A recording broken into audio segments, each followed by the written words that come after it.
Hello, everybody. We are going live for Tuesday Talks today, and today we have an amazing guest called Fran Garton. I hope I'm saying your second name correct. Now, Fran Garton is a number one best-selling author, speaker, body inclusive personal trainer, pain reduction coach.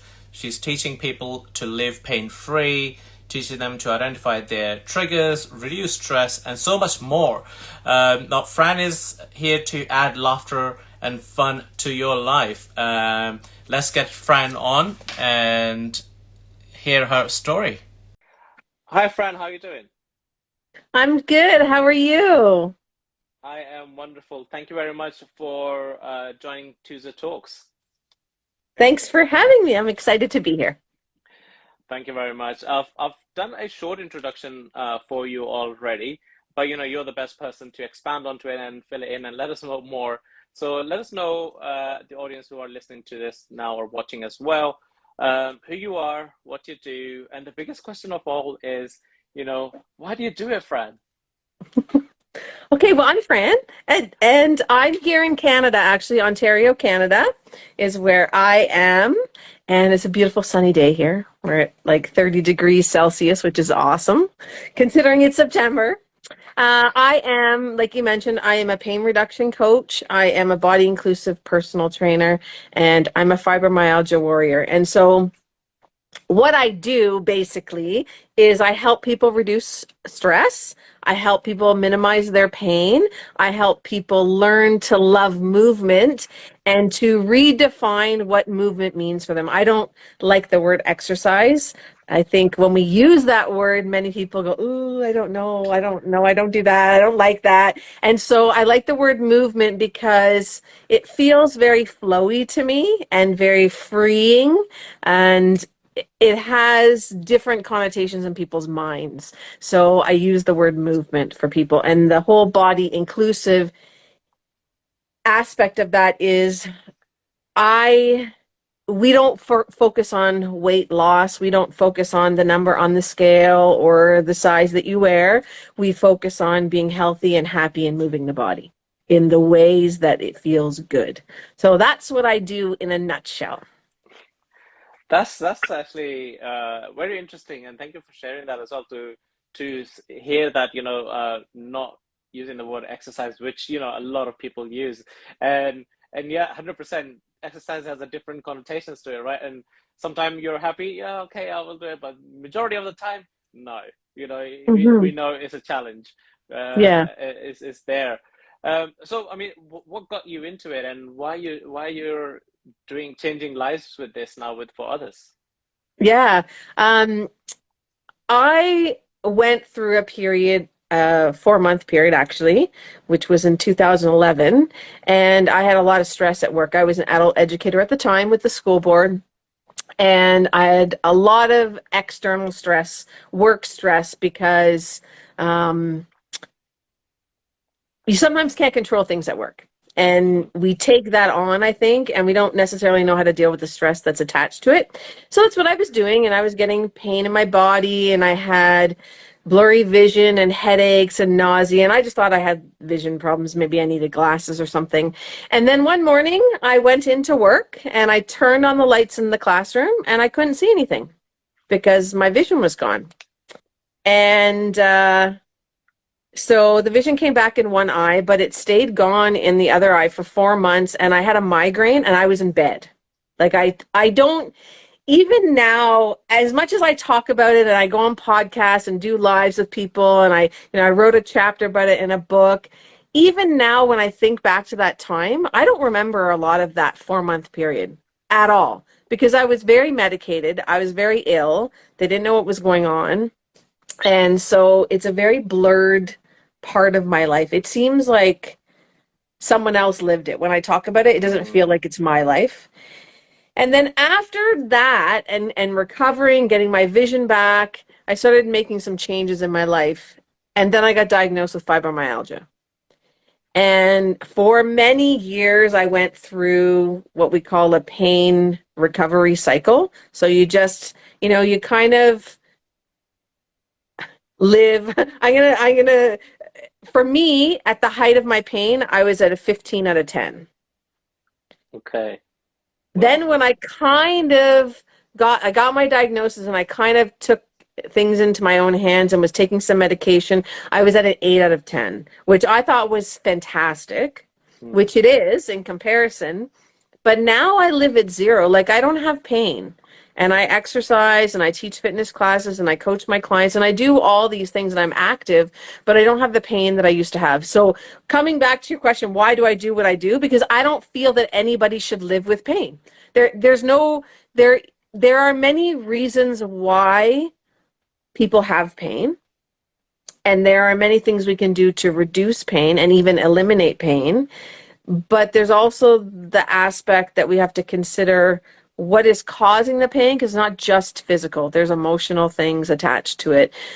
So many people, and myself included, we tolerate pain for a variety of reasons. But my hope is that I can teach people tools and strategies to reduce their pain so that they can actually live full lives. Like when I got diagnosed, I was in my late 30s when I got diagnosed with fibromyalgia, and that's young to have a condition that you're going to have for the rest of your life and to be in so much pain. So I think there are different things that we can do, that I have done, that I teach people to do to reduce pain, to add the movement to your life, and to sort of change the vision of what you want your life to look like. Wow. That, I mean, I'm in awe of the journey already. So, that you've been through of pain, and that then you from 0 now, Yeah. out of 10 is from 15 to 8 to 0. Yeah. Is Yeah, it's just mind blowing, and I would love to understand a little bit more in terms of uh, so the emotional attachments that you mentioned earlier there as well. So it's just making me think. I was told certain things as well because I have these lower back pain. So it's not a lower back pain, but it's that area, but it just goes from left to right. Sometimes the whole uh, doctors can't find anything, and somebody Mhm. did say that maybe it's triggered by something, and I'm like, I have no idea, but I know it's just it's not pain, it's discomfort. So I can't Yeah. sit. I never like sitting for too long. So, but when I sit for too long, it just happens, and I'm Hmm. thinking, okay, maybe it's the posture or whatever. So it's not. And so, yeah, somebody did mention that, there maybe is something that's triggering or is ancestral. And so there's so many things that's been mentioned. So, I mean, need to know, like, yeah, I would love to know what your thoughts are on that. So, Yeah. So when it comes, so there's a couple things. When it comes to pain, we need to think about how pain works. So our body doesn't really know we have pain. Okay, so if I bang my hand does not know it has pain. What happens is it gets the external stimuli, so getting hit and that force, and then the receptors send it all the way up the nerves to the spinal column into the brain, and then the brain has to figure out, well, what was that, and what happened, and how should we respond to this stimuli. And it's kind of, I explain it like it's kind of like a catalog, like a card catalog or a database in your brain. And your brain goes, okay, did we experience anything similar to that banging of the hand in the past? And the brain goes, yeah, we did. And okay, what did we do? Well, we said that it hurt and we gave some pain. And then she lied down and took some Advil. And then everything was okay. Okay, let's do that. So then it sends the signal back down to the hand. And I go, ow, that really mm, hurt. But the brain, like the body doesn't know it has pain. The brain tells it, right? And so this is something to be mindful of. Now, there are also um, pain that can happen because of structural things or mechanical. So if I sit at my desk all the time and my shoulders are rolled forward, all the muscles here, all the pecs here in the chest get really, really tight and they're short. They're holding me in this rolled forward position. So then when I actually straighten up, all these muscles go, oh, that's uncomfortable. Like, because we don't do that. We're here mm, and now you're making me be open here. So we don't really like that. So pain is, a message from the brain. Am I doing something that's going to cause me some danger or something that's not safe? Okay, so I'm going to send the pain signal, so I stop doing that, right? Or I'm in a particular position like this, and the muscles are just not used to being active and actually holding me up nice and tall. Or it could be that it doesn't really know what's happening, and it's an emotional thing. So when we talk about emotions, so this is the part I think with many people when it comes to pain that is uncomfortable. I had a client explain to me, this is yucky. It's yucky. I don't like it. It doesn't feel good.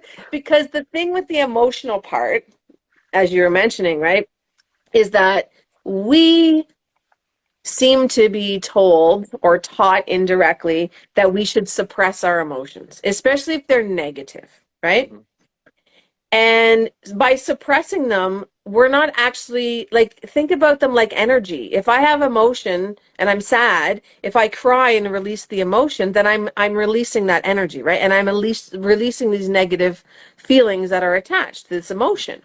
And then I can release it and move on. But if I don't release it, if I don't cry when I feel sad, for example, then I'm just holding that in. Well, the body has to do something with that. Like, what is the body doing with that emotion? Nothing. It's bottling it up. And then so what happens is then we get pain in variety of our areas of the body. And that's just a reflection of an emotion that's being attached. Like when we talk about the chakras, the heart chakra is here. This is related to love, sadness, stress, anxiety. So if you have those feelings, you might feel tightness here, or you might feel tenderness. Like if you go to the doctor and get an exam, or you're at a massage and they're actually massaging this area, you might kind of go, wow, like that's really sensitive. Yeah, because you've got all these emotions, all this stress and anxiety trapped here. So we need to release them because the body has to do something with that energy. And if we hold it in, it manifests in pain. So dealing with those things, and you mentioned ancestral lines as well, you could be carrying these emotions from previous generations that we need to heal and release. So there's a lot of components to pain. And I think for many people, the difficulty is some people are very science fact based. Yes. And there's lots of science out there on pain. You can read The Body Keeps the Score, Cure, Mind Over Body. Dr. John Sarno does a lot of great work on back and other feelings and pains in the body. So there's a lot of research out there on pain. So if you want all that stuff, go read the books. Like there's a lot of stuff out there. But then there's another group of people, and those people are very much about energy and feeling and allowing the emotions to come. And so I find sometimes when we talk about pain, if you're talking to people who really like the sciencey stuff, they're like, okay, any of the other, like as soon as I'm like heart chakra, they're like, no, I don't know. But there's research on energy as well, right? Like we know that there's lots out there. And then there's the other people who are all about the feeling and the emotional part of it. And as soon as you mention anything like, well, go read this book, they're like, no, I don't want to read the book. I just want to feel the emotion, which is totally fine. But I think that the point I'm making is that at some point, and we see it in lots of areas, not just pain or fitness or wellness, that we're now marrying and really open to the scientific research base and the emotional aspects, which there's a lot of research on that as well. But we see, in my experience anyway, we seem to be bringing things together now a little bit more. And there's so much out there, and we just don't understand the power of the body and the mind. And when I talk about pain, I want to, so I have tattoos, right? So and I like using this example because it's very clear. This hurts. When I get tattooed, it hurts. They tear your skin open. That's what they do, right? And you bleed. However, this is a positive emotional situation for me. It represents something important to me. So going and having the tattoo for hours sitting in a chair is not a big deal. Like that's not really pain. I'll put that in quotation marks, right? Yeah. Because the reason for it, the meaning behind it is very positive for me. So it's not painful.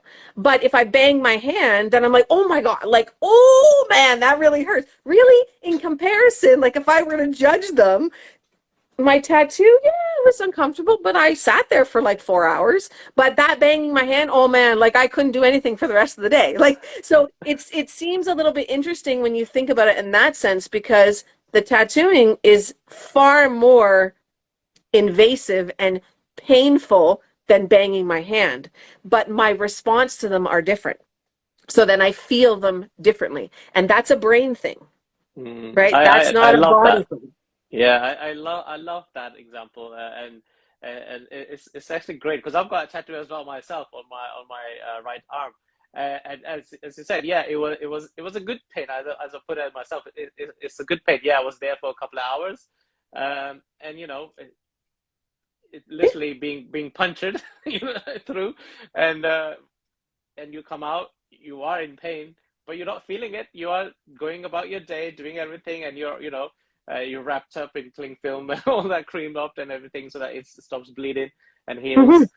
But yeah, and as soon as yeah, bang your hand into something and you're like, oh yeah, I can't do anything. I can't hold the pen. I can't do this. It's that the mind, what we've told the mind what kind of pain that is Mhm. we've already, so it just says already that we are able to control what we feel from that pain and how we operate, right? So we can, instead of just accepting it and say, oh yeah, this is it, and continue, right? Mhm. Mhm. And it is interesting because we do really identify and categorize, and our brain likes to put things in categories and what's going on here and how are we going to respond. Like that's what it does. It keeps us safe. It keeps Mm. us from being, severely injured. Like there are purposes for having pain, but in many cases, I'll say some cases, I won't say many. In some cases, although I do believe it's many, but it's a different part. That's a different interview. I think there's a reason for it. And when I said earlier, people tolerate pain. I want you to think about, imagine you were, I have a client who, I use this example. She has kids, and her two youngest children are high needs, so they're on the spectrum. Mm-hmm. And her oldest is not.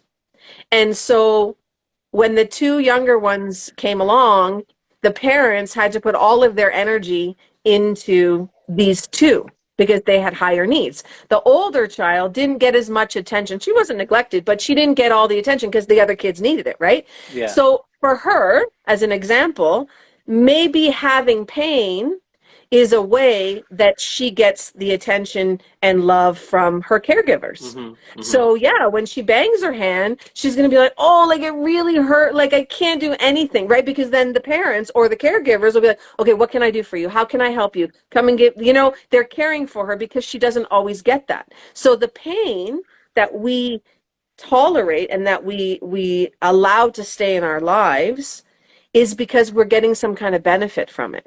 And it's not a bad thing. I'm not saying that as a judgment, but it is the reality, right? So yeah, I'm gonna be totally transparent. I have pain some days that's not like it used to be, and it's quite minor in comparison. But some days when I'm just really tired, it's really extreme. Mm. I will say that my pain is really, really high. Is it really high? No, but it allows me the excuse to say I'm not going to do XYZ today because I just have pain. Mm-hmm. And it gives me the timeout. It gives me an excuse to get that timeout without feeling guilty. And so I think that we do use that, and there's nothing wrong with that. But if it's something that you're constantly in pain, then I would recommend, question yourself. Why are you in pain? Why are you staying there? What are you getting from it? Because once you know what is the reason why you're allowing that yourself to stay in this pain cycle, then you can start to deconstruct, okay, what kind of emotions are attached to this? What kind of maybe forgiveness work do I need to do to minimize this pain? So there's a lot of components to pain. Emotions are just one of them. So would that be few of the triggers that you ask them to look for, or how do you get them to identify the triggers? Let's say if somebody comes in and has no previous background of any of this. Yeah, it's a great question. So the things that trigger our pain, obviously, like I mentioned, our emotions, foods that we eat. If we eat inflammatory foods, that triggers the gut, and then that affects the whole entire body. So looking at what foods you have, we look at negativity in your life. So what kind of people are you surrounding yourself with? Who is in your circle? And that's probably one of the most challenging ones, because sometimes we're not able to remove those people completely because they might be family members or friends or coworkers that you can't avoid. So there are, strategies to minimize that. But yeah, we identify the different triggers, and the easiest way to do that is just to track it. So what are your symptoms? How are you feeling? And you can rate yourself out of 10, and then track when you have a trigger. I have found, though, Zishan, with most of my clients, if they eliminate sugar, it will reduce their pain. And the reason I say this, so for the sciencey people, I'll explain it. So sciencey, I put that in quotation marks. So, this is not super sciencey, but our whole entire body is made of fascia, right? Which is the connective tissue. And the fascia surrounds all the muscles and all the muscle fibers and everything. And fascia should slide, okay? So this is it's flexible. It allows me to move my fingers. And that's how it should work if it's healthy. If it's unhealthy, fascia becomes sticky, like Velcro. So I want you to think about the bottom of your foot. Yes, some people say, I have plantar fasciitis, right? Plantar fasciitis is inflammation of the fascia that runs along the base of the foot and up into the ankle and then up the back of the leg. Okay, so think about this. Fascia is supposed to move. When I walk, I'm supposed to be able to move. My foot should be very flexible. Right? There's a lot of little bones in there. The feet move around. But when the fascia is not healthy, so it's sticky, then when I try and walk, it pulls the fascia, but there's nowhere for it to go because it's not pliable. It's not flexible. So then I get pain. Right? So if I can reduce my sugar, then I get more blood, more oxygen to the fascia, which makes it more pliable and movable, and then I have less pain. So that's the number one thing I recommend to people always. Just eliminate your sugar and be very mindful of it, because if you can track what you're eating and how it affects you, then you can figure out what your triggers are. If you can, when you're with people that cause you stress maybe or anxiety, if you know what is the trigger, like is there a topic of conversation? Is there a situation that causes that stress to rise up? Okay, then maybe we're going to avoid that, right? And Definitely. So it is important. You have to know what your triggers are. And until you know what your triggers are, you can't really attack anything because everything seems overwhelming. So number one, I would say definitely reduce your sugar. If you can eliminate it completely, that would be great. And then number two, look at who the people are that you're spending time with. And I always say to people, some people in our lives enjoy drama. It doesn't matter. It doesn't matter what the situation is, right? There's always drama. And you think, why is it such a big deal, right? So everybody, one person, at least one, I'm sure. There's always one. There's always one. So my advice always is, so you got to think, those people want drama. And the best way to get drama is to come to you and I say, oh, Zishan, blah, blah, blah, blah, and I tell you this thing. And you respond, right? And that's what I want. I need their input, right? I need the response. And then I can come back, right? And we can do this back and forth with this gossip or whatever drama has been created. But if for those people, when they come to you and I say, Zishan, listen to this, and I tell you and you go, oh, and then I try, but what's going to happen is I'm going to try again, right? Because I'm trying to pull you in, right? To this conflict or this drama situation. But you're not going to bite. So this is the important piece. I try again, and you go, oh, and then I'm like, okay, I try again. And your response is a non-response. And what's going to happen is those people eventually are going to be like, not He working. doesn't give me what I want, so I'm going to go to somebody else, right? Because that's what they need. They need the Mm-hmm. interaction. If you don't give it, it can't be there. And so it's very interesting to see. We teach people how to treat us. We teach people what we'll accept in our life, in our conversations, in our relationships. And if we no longer accept those or participate, that other person has nowhere to go but somewhere else because I'm not giving them what they want. So it's hard because we have all these patterns that we fall into regularly, and now it's a matter of changing our patterns. But once we know the trigger, then we can change the pattern to do something else. Does that I make love sense? this. Yeah, yeah, totally it does, totally does. And I love this. When you were just mentioning the last example of, when somebody is there to create that drama or gossip, and I was literally picturing myself because I am that person in terms of who doesn't respond to the drama. So it's very few people now approach me with anything unless they have a concrete backing, like, okay, this is real. Otherwise, I'm Mm-hmm. like, my response is really, that's interesting. Okay, yeah, you know, Perfect. unless Yes. unless you show me a video or something like, yeah, yeah, look, this is it. Like, all right, okay, now you're gonna get a response. Okay, this is actual happen, and whatever the according response would be that time. Yes. But yeah, it's quite interesting as you mentioned that it's us allowing everybody else how to treat us, which also triggers what we are going through, right? Because they're not doing anything by, they didn't wake up, okay, I'm gonna go and make Zishan's life miserable today. No, they didn't. But No. it's who they are in by default. So they're just doing their thing every day. If we don't respond to it, uh, what sooner or later it will stop, right?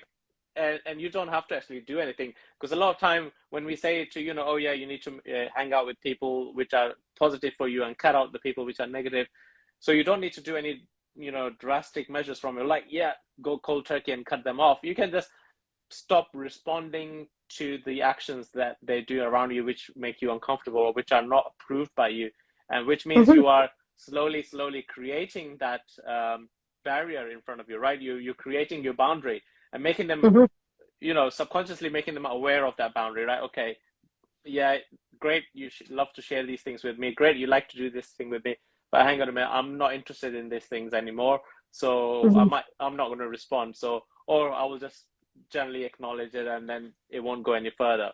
I Mm-hmm. love that WhatsApp and Telegram, these communication apps, they have these emojis that you don't Mm-hmm. really have to now respond as a reply if somebody texts you, right? You can just give it a thumbs up on the actual text message itself, where that's a response. So, like, I got nothing to say to this. Let's just acknowledge it. It's acknowledged. Yeah, I've Yeah. seen it. I'm not leaving you hanging. So, have your fill. That's it. Done. Yeah. Yeah. So I that love also it. creates a boundary, right? Yes, exactly. And the thing is that that's the challenging part too, right? Is that we've got into our life and the way we are and the way that we have created these interactions with people. And that's sort of our pattern. And now we have to break the pattern. Like you said, we got to set the boundaries. And you have to remember, and this is something I tell my clients as well, be mindful, because the people that you're changing your behavior. So you're saying, okay, I don't want drama anymore, so I'm not going to respond. Those people are not going to like that, because you're now changing your interaction with them. And they're like, what the heck, man? Like, normally I go and Zijan's like, yeah, he jumps in and we jib jab about things and we complain about a lot of stuff. And now you're not complaining anymore. Like, what is happening here? I don't like that. So they're not really going to like it. But the thing is that that's okay. You are not here to do everything that everybody else wants. This is my feeling. We are here to help each other, to live a good life, to live without stress, to reduce our pain, to enjoy things, to help each other. Like, we're here for other things. I'm not here to gossip about somebody else. Like, that's not my purpose. And that's fine. If it's your purpose, great, like, go ahead. But I'm not participating in that. And so when you decide that you want to make changes, people around you are not necessarily going to like it. But like you said, you won't have to do a lot, because as soon as you start the engagement, and stop how you're interacting and change it, the people around you are, if they really want to be in that negative space, they're just not going to talk to you about it. And honestly, it's okay. Because now I think about this way. You now have made room for some positive people, for some people who are on the same wavelength as you to come in. Because when you're crowded with all the drama llamas that are around there, right? You can't have all the other positive people coming in. There's no room for them. So if I get rid of the drama llamas, oh, look at that. I've paved this pathway for all the positives, for all the people to come in who are now sharing my viewpoint on how I want life to be. Right? So just think about it that way when you think about, well, if I don't participate, then, they're not going to invite me to come out after work on Thursday night. Yeah, I know, but do you really enjoy going out after work on Thursday night if all you're going to do is complain with your coworkers? Really? Is that how you want to spend Thursday night? Because I'd rather spend it, talking about, where I'm going to go on my next vacation, or what are we going to do with our kids, or all the memories that we've created together. I don't want to talk about all the negative things, right? So, really look at what choices you're making, what boundaries you've set, and how you are participating in your relationships. And do you like them? Do you like that role that you're playing? And if you don't, you have the right to change that. Don't worry about what everybody else thinks. If they don't like it, that's okay. No problem. They can move along. And they will. They will. You won't have to kick them out of the friendship. They will find, or on the other side too, Zishan, you might actually end up converting people that they go, wow, yeah, let's go out after work and have a couple of drinks and have some dinner and like play games or go dancing or, have fun instead of complaining about stuff, right? So they might come along with you and go, wow, I like this change. 100%, 100%. I agree with that 100%. So when people are already going through these kind of changes, and I know you mentioned the word movement, right, rather than exercise. So how do you introduce that movement? What does that look like? What is this then for them? Obviously, because it has to be introduced. Yes. Yeah. So when I talk about movement, I always say to people, find something that you enjoy. So for me, I like to dance. I love dance. I have a playlist on Spotify that's called Dance Break. Throughout my day, if I need a dance break, I just pull up my playlist, I press play, I randomly select a song, and I dance around my house. That's movement. Go for a walk. Go swimming. Like, do whatever you like. So movement should be things that give the most mobility to your body, so as much range of motion as you can, that feels good to you. And so if you enjoy lifting weights, then do that. That's perfectly fine. But if you don't do it. Qigong is fantastic. Tai Chi is great. These things are very gentle for the joints and gentle for the muscles. And so I personally have found a huge reduction in inflammation by, yes, I love that. Yeah, I see someone commenting about moving the energy. That's exactly what it is. You're moving the energy. So yeah, like even, sometimes I say to people, movement can be, like if I feel stress, I like just kind of brush my whole body. Like I just flick the energy away. Like that's all I do. I just flick it off of me because we want to move things and we want to create movement and we want that energy to flow. So I say for people to pick what they like. When they're working with me from a movement perspective, when I work with my clients, sometimes we'll do traditional things like squats and overhead presses and things like that. And then other times I'll put a song on and I'll say, move to the song. And they're like, what? I'm like, just move to the song. And when I teach classes, I teach fitness classes and I'm like, okay, so we're going to salsa today. And they're like, whoa, what is happening right now? I'm like, well, we're going to learn to salsa. And they're like, this is a fitness class. Yes, I know, but we're moving. So I put on some Latin music and we salsa.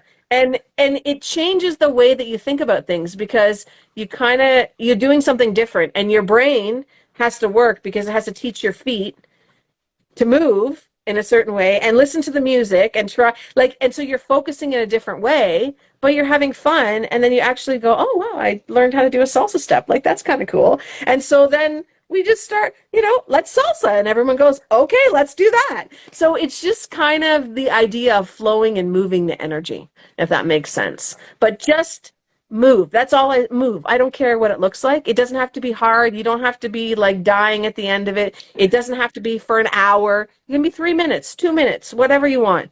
Just move your body and get that energy moving, because the more you move, the better your body feels.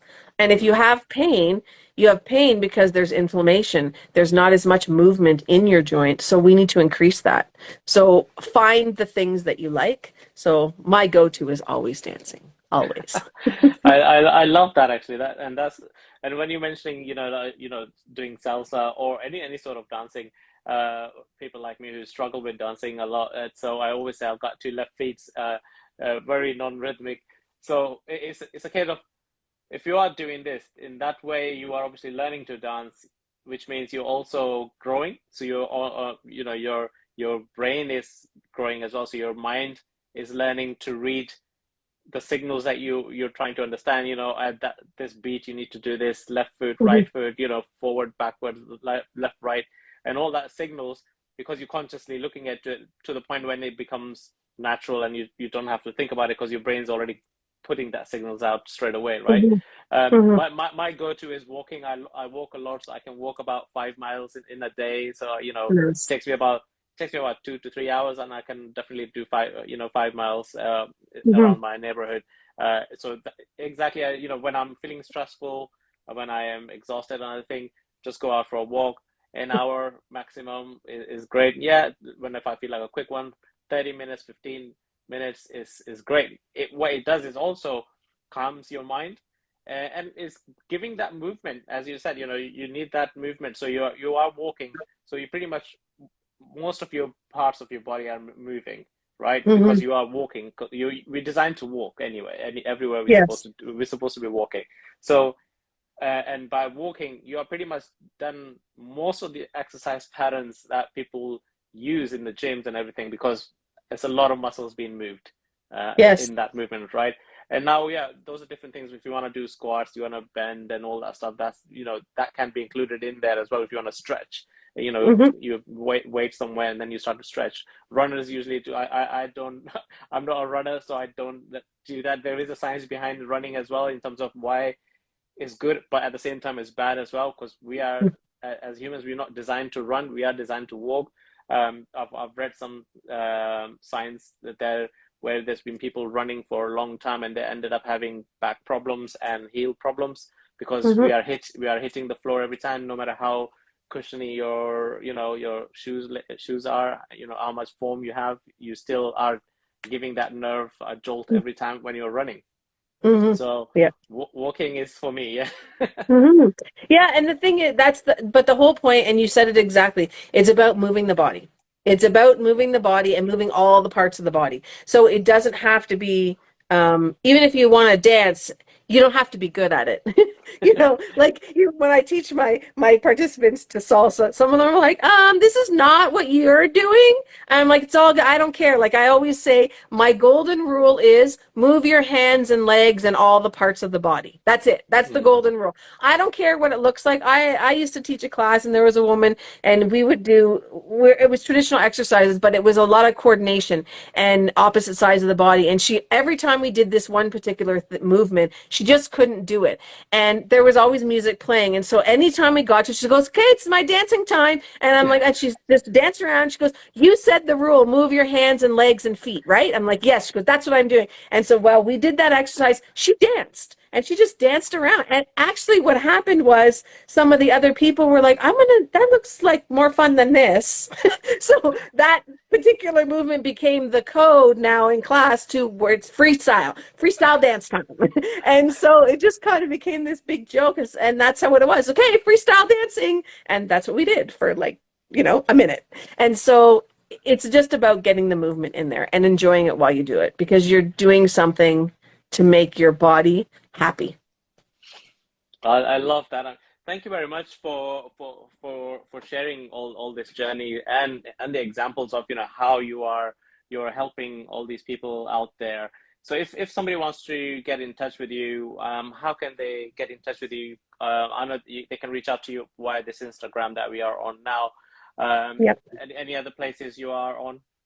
Yes. So they can reach out. It's Fran Garton Pain Coach on Instagram. So you can DM me, give me a follow there. And also, if you go to my website, frangartoncoaching.com, there is a free stress worksheet on there. I find that stress is probably one of the biggest things that people have trouble with.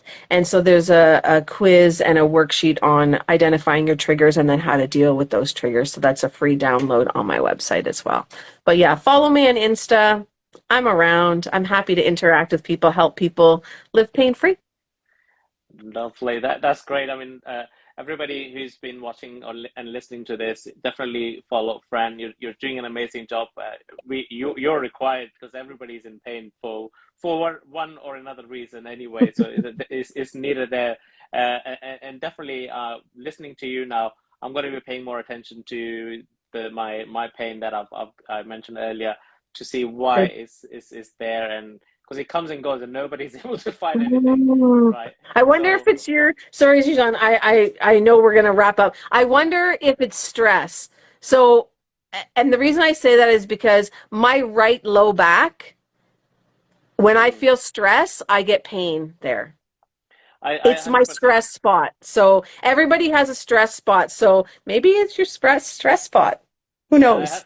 I 100% think that it is, because very first time that I did notice it, but then I let it go, was at my brother's wedding, because I was organizing quite a lot of stuff till the end, until actual wedding day as well, when I made sure and everything was working fine. So I was like, by the time I came home, I was in pain in terms of the lower back, because obviously I think all the excitement was there, so I was distracted, but I was feeling it. Yeah. But by the time I came home, it was like, okay, I was out for the next day. Like, yeah, can't do anything. So I think that is there. Yeah, certain time it just comes and goes, but I also noticed that it's for prolonged sitting as well. So it's there. I'm gonna now pay attention to it more, and see what is causing it. But no, thank you very much for sharing all this journey. So last thing before we close this is you also mentioned about stress there. We can also touch upon what's the best way. I mean, the stress comes from various different reasons, but what's the best way to de-stress oneself on a day?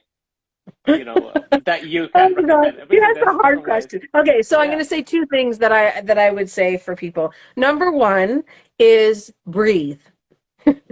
Breathing is really important. And when we feel stressed, we don't breathe fully. We don't fully inhale into the chest and the abdomen, and we don't fully exhale. So really focus on breathing. And so when we talk about breathing, inhale through your nose, so think about smelling a rose, and then exhale through your mouth, think about blowing out a candle.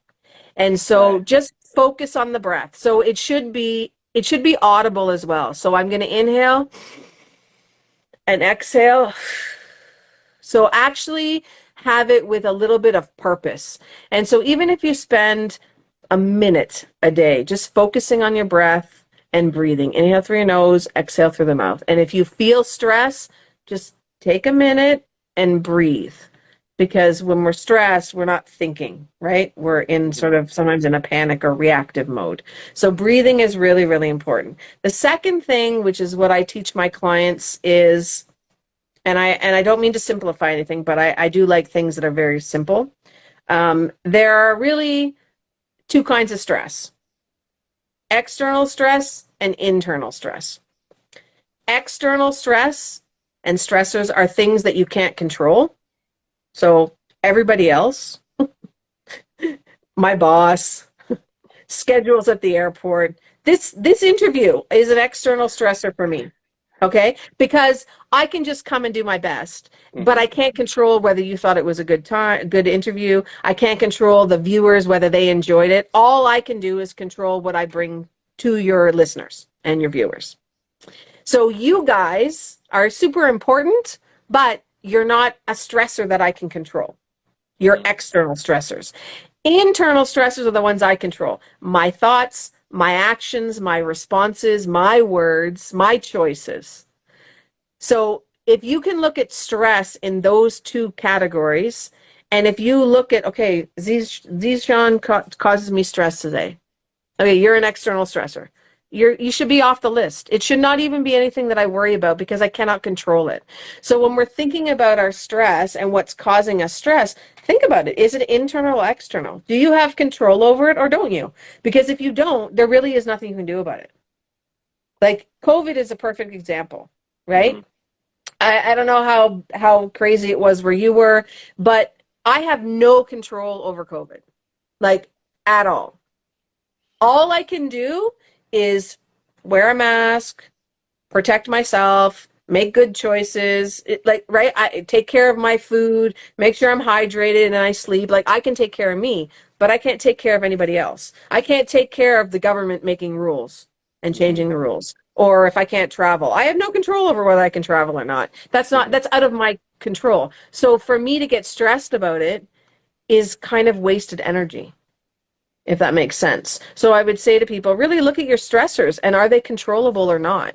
And often the biggest one that people say they have control over is other people. And you don't have control over other people. We like to think that we do, but we do not. We can provide information, we can guide them, we can help them make some choices that we would like, but we can't make them make the choices that we want them to make. We can't make them behave in the way that we want. So the less I stress about it, the less stress I have. So really try and think about where your stressors are and whether you can control them or not. So those are kind of, I think, my two biggest things. Breathe and then really realize, can I control the stressor? And if I can, great. Then what are my steps to control that? But if I can't, it doesn't matter how much worry I have over it, how much I spend my day worrying about it, it's not going to change anything. And then I learned I want one last tip, and then I'll stop talking. I can talk about this for a long time. One thing that I actually learned from one of my clients is she does what's called a stress appointment. So every day, 4:30 on Friday is her stress appointment, just in case you'd like to know. She gives herself 30 minutes. So what she does is she has a book. And in her book, her notebook, throughout the week, she writes down all the things that are stressing her. So if this interview is a stressor, I write down interview on Tuesday afternoon. I write that on my list. Mm-hmm. On Friday, she takes her list of all of her stressors and she actually sits down for 30 minutes and worries about them. And she goes through everything on that list. And the interesting thing is that she has found, and I've done this myself as well, by the end of the week, some of the things you were stressed about aren't actually stressful anymore, or they've resolved themselves. They're not like there are days that I've looked at the list and went, I can't believe I actually wrote that down. Like it's so insignificant.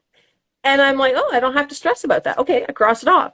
But that time that I have, I know I've told myself, my conscious mind is aware, my subconscious is aware, we're going to stress at 4:30 on Friday for half an hour. So you can get as angry or upset or cry or whatever you want to do in your stressful time, but you have that time for it. And so I have found that by doing that through the rest of my week, just by putting it on a list, I go, okay, I'll deal with that on Friday because that's my stress time. And so by setting aside that time, you know that you're not going to forget about it. You know that you're not like just dismissing it, but it actually sometimes takes care of itself. So I would recommend a stress appointment for people. And you might find that you don't have as many stressors or they sort themselves out by the end of the week. I love that actually, and because I'm a stickler for, I love scheduling stuff. Everything I do is scheduled to the point where my lunch and dinners and all these things are happening is all scheduled. Even though if I have a free flow time, that's also scheduled. Like okay, I'm gonna turn up here at that time. Whatever's from here is going to be free flow, but that time was scheduled to be there, and that's it.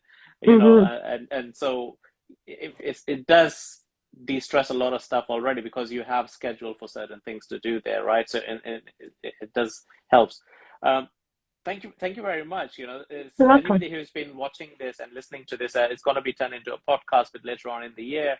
So anybody who's listening to this and watching this now on IGTV, if you had a spark or an aha moment, it's your responsibility now to share this episode with someone or anyone that just popped into your mind. You know, you need to tag that person or send this episode to that person, because all we need to do is just create that spark that just was created in you now, because we don't know who's just woken up or gone to bed Mm. thinking of a better day. And if this spark has been created in you, that will create in them as well. And that's all we need to start the engines and get them doing what they want to be doing.